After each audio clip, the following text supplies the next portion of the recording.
Hello, I'm Erica Sargent with CBS Chicago. Here are stories making news at this hour. Chicago police are looking for suspects after the shooting death of a 12-year-old girl who was visiting relatives for a graduation party.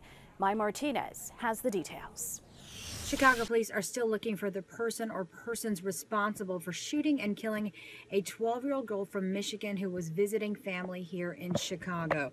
This is 12-year-old Shania O'Flynn. Family members say she was in Chicago visiting her stepfather and also here to celebrate a cousin's graduation. That's what they were doing last night when around 11:20 in the 4200 block of Wilcox, someone opened fire and Shania was shot in the neck. A male relative who's 36-year-old was shot in the leg. They're both taken to Stroger Hospital where Shania was pronounced dead. Her male relative was released from the hospital today and is expected to make a full recovery. Right now, Chicago police say they do not believe either of the victims was the intended target. With temperatures soaring, are boaters following safety rules on the Chicago River? CBS 2's Roseanne Tejas takes a closer look. Well, my assignment today brings me out on the Chicago River. We're on the lookout for people not wearing their life vests. And in case you're wondering, I obviously have my life vest on. I am also holding the hand of my photographer, hey Brad, because I'm sitting on the edge of this boat. But the point is that, in this day and age when they have such great personal flotation devices, a lot of people don't wear them. And of the people who died on Chicago area waterways last year, the vast majority were not wearing life vests. Why aren't they getting the message? That's our story today. We spotted some people we thought in a kayak weren't wearing them, but they were wearing a new version that goes around your waist. It's a belt pack. So far, everybody behaving.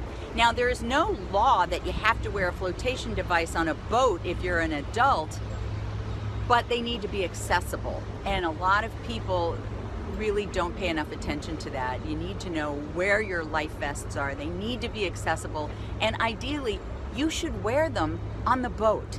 As I hear repeatedly from our friends at the Coast Guard, you wouldn't put your seatbelt on after the car crash. Why put your flotation device on after the boat tips over or you end up in the water? We did see a demonstration today of how difficult it is to do that. Sounds simple, someone throws you a ring. Now, if they're throwing you a life vest, it is complicated to put it on in freezing cold water. It's like 65 degrees now. It's still a big wake-up call. So that's my story today on the Chicago River. And meteorologist Kay Kleist has your forecast.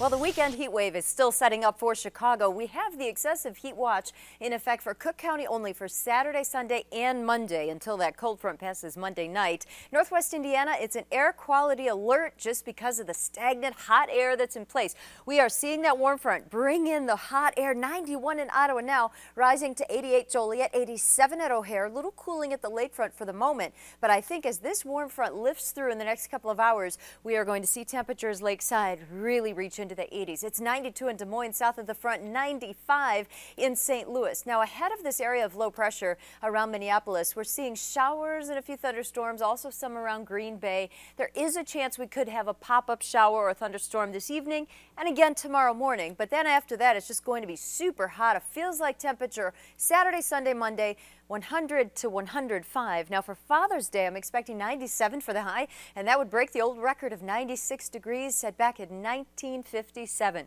So you want to check on the pets, the elderly, make sure everyone's comfortable and in the AC if possible, because this won't end until Monday night when the cold front passes. So late day Monday, we do have a storm chance.